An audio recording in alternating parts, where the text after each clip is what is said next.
Show, O Lord, thy ways to me, and teach me thy paths. In the name of the Father, and of the Son, and of the Holy Ghost. Amen. Okay.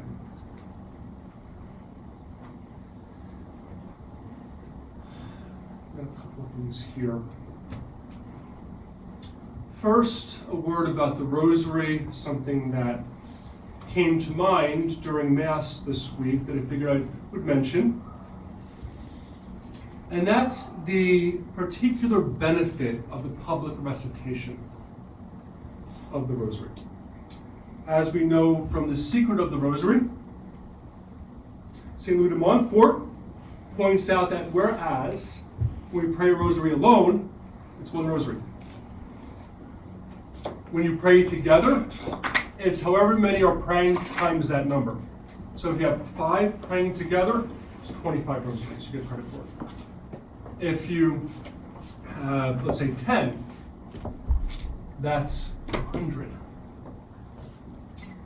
So literally, each person that's added to the group that's praying the rosary in common, according to St. Louis de Montfort and Secret of the Rosary, literally increase the graces exponentially. So this is more of a counsel than a command. As much as possible, like today, so many were here for the recitation of the rosary, so that was very good.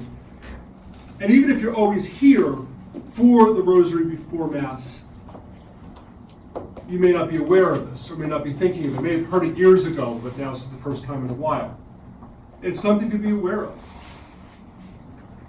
And, of course, especially for the Sundays, the holy days, and also maybe Saturdays, first Fridays, first Saturdays, maybe other Saturdays when we have an earlier Mass, possibly the sacrifice that could be made there even adds to the weight of the rosary.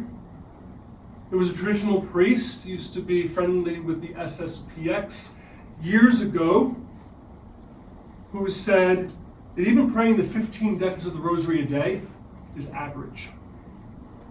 And I would have to agree with him. The number of prayers itself that we pray is not so much what's important, but the way we pray it. So if we're thinking about going into our prayers and trying as much as possible to pray them together to obtain graces for the church, for our family, for ourselves, all of a sudden it's not so average. So maybe just something to consider this week as we begin the church's New Year's resolution, a matter of speaking, that we can realize that by this holy practice, we've talked much about wanting to be protected in these times, knowing that there's a good chance we may not be, right? We've said that. Well, maybe we can up the ante a little bit and pour out the prayers that much more. And who knows what Our Lady will do, right? So, but even if there's no benefit otherwise, even if Our Lady does not grant us anything special, the fact of doing it is what is important.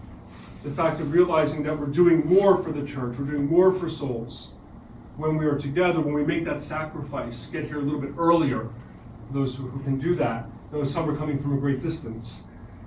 So again, it's not a criticism, more of a counsel. And then for the rest of us to make sure that each day, even though it's fine to pray the rosary alone, that praying together really is that much more exponentially. Your presence, not just for yourself, but for everybody in the group, makes it that much stronger. And we not feel it, but we know by faith that it's true, unless Louis de Montfort was wrong, which he most probably was not. Okay, so doesn't mean we have to pray 20 to 30 decades a day. If we prayed 5 together, it covers a lot more than the 15. Okay, so that's just one thing that came to mind that I wanted to mention in passing. Now, today begins the beautiful and brief season of Advent. As a reminder, and I'm sure I'm preaching to the choir, Advent is a preparation for Christmas. It is not Christmas. Okay, so when we are looking at the world and seeing how they begin Christmas the day after Thanksgiving. Actually, some before that, but let's just say, argument's sake, day after Thanksgiving, and then they end Christmas Day. So December 26th, done, right? For us, this is the time of preparation. Christmas begins at the 25th, and then we have a whole 40 days of it. So it's the penitential practices that we do, the self-denial, the extra time before the Blessed Sacrament if we can, the prayers that we pour forth on behalf of our loved ones, living and deceased, more and more deceased now. Just in the last couple of weeks, we said, so many more to pray for. The feasting will be that much more of a feast if we practice the fast during this very brief month. Just 1 month of time, not even. Okay. The verse today from the introit is a good place to start in considering the necessary foundation to make a holy Advent. Show, O Lord, thy ways to me, teach me thy paths. Each of us has a certain way of doing things, of going about things each day. Not necessarily a bad thing, right? We have our routines. If we don't, we're in trouble, right? We have to have a routine, we have to have a rule of life that we follow, day in and day out, as much as we can. And what now with the church's new year, with this time leading up to Christmas, what we are meant to do is re-examine that rule of life. Is this in accord with the ways of God and his paths? The ways of God could be said, we can look at it in terms of the intellect, in terms of the way of thinking. What are our ways? What is leading us to act a certain way? Whereas our paths are actually the will, what we are actually doing based upon those ways of thought. Okay. So the intellect and the will, the powers of the soul at work here, we need to take a step back at the beginning of this Advent and re-examine that. Am I living according to the gospel? Am I living in accord with the Spirit of Christ? Am I doing what he wants, or simply good things that I want to do in accord with my own spirit and not the Spirit of Christ?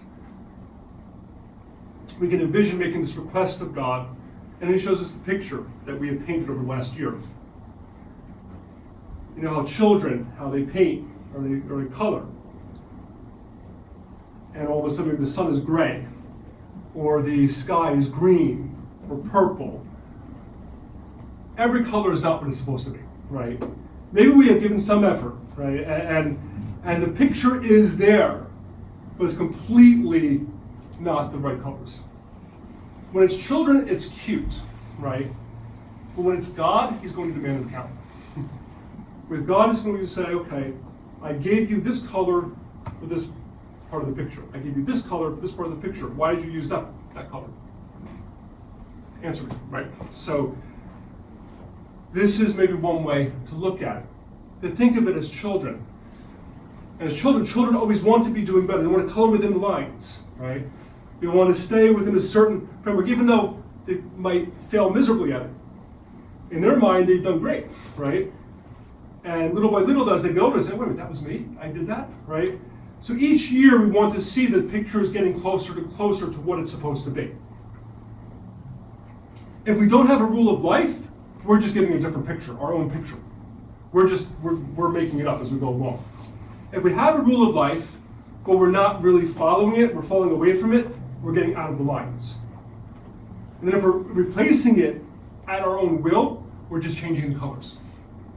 Okay, so we want to realize that in the end, each year as we come to Advent, we want to re-examine this picture. The picture is the rule of life. The picture is our duty, our daily duty, our state of life, our vocation. How are we living in accord with that? And then from there, before the Blessed Sacrament preferably, or in your room, you begin to see the picture as it really is and not as we would like it to be or think it is, where our delusions and illusions are falling away. Okay. So that is how we can begin to learn how to give God our heart. Because then we're doing what he wants and not what we want. And then in turn, we'll have something. We won't just give Christ gifts this Christmas, but our heart, where he can lay his head.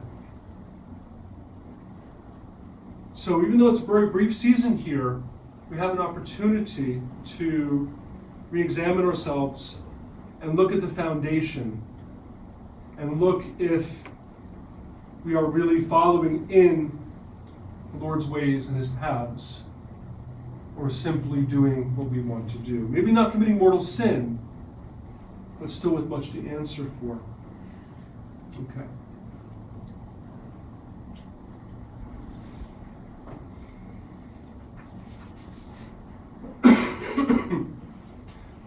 Now, let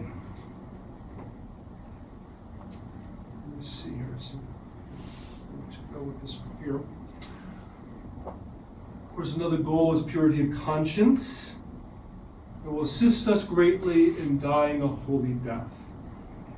4 last things, 4 weeks of Advent, right? The first one being death. We want to die well. Well, a couple things here. One, we're never too young to prepare to die. I may have mentioned this in a previous sermon years gone by. I was very disheartened by this when I was in the seminary. But a friend of mine, I was carrying around the book Preparation for Death by St. Alphonsus Liguori. And he kind of joked at me, poked fun. I was 25 years old at the time. I said, "Are you preparing Paul to die anytime soon?" And basically, I reminded him that one never knows. And that if we do not at least start preparing now, then when we're older, we won't have the strength or the focus to do so. Part of our preparing now, even though God willing we'll live to be 80 or 90 years old, if that should come, by preparing now, we'll already be in the habit of preparing when the time really comes. If we're not in the habit of doing that now, we don't have this purity of conscience, because we're painting our own picture, right? Then we're in trouble. Then when that time comes, we're going to be terrified. In fact, one of the practices for Advent that I would recommend to you, and this get prepared because it can be pretty scary, depending upon your disposition at the time. Maybe I've mentioned this before. When you're going to bed and you lie down, imagine that death is about to overcome you. You're not getting up from that bed.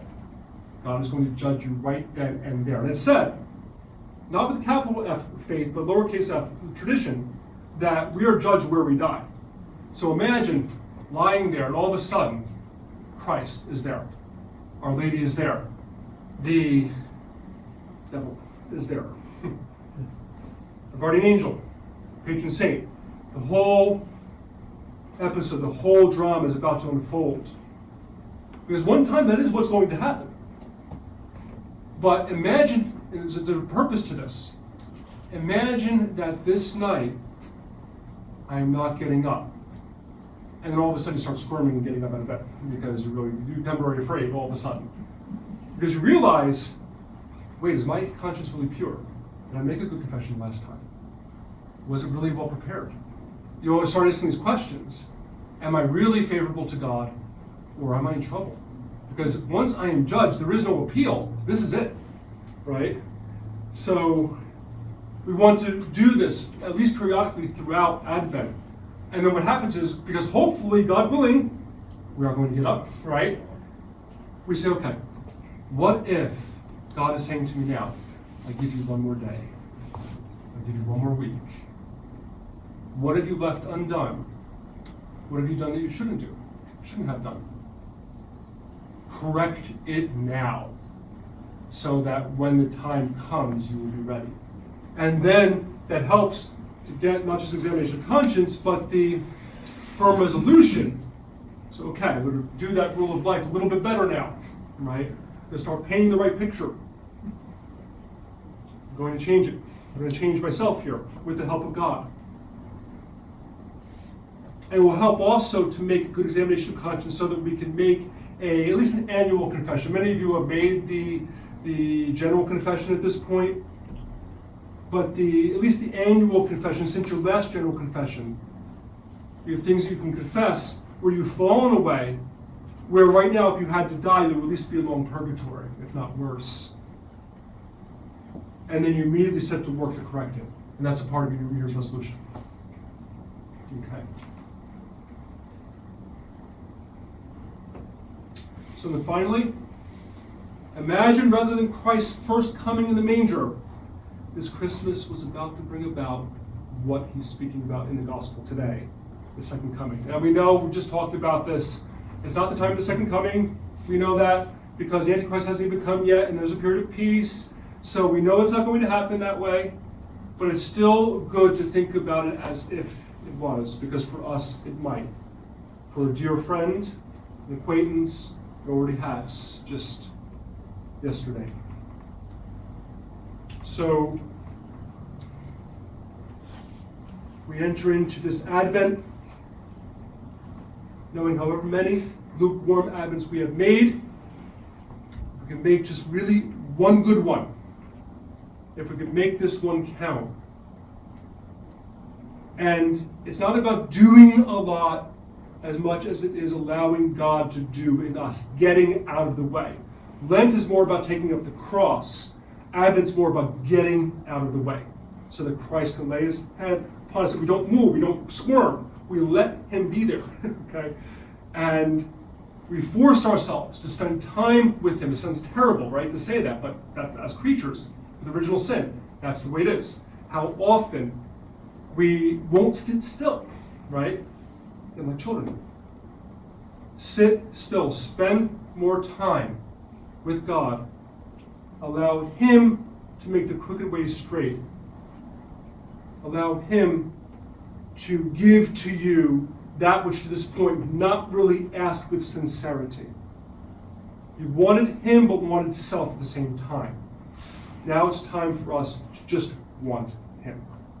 And if we do that, then ultimately he will reign in us and we will be able to give him the gift of ourselves this Christmas, because that's really, in the end, all that he wants. In the name of the Father, and of the Son, and of the Holy Ghost. Amen.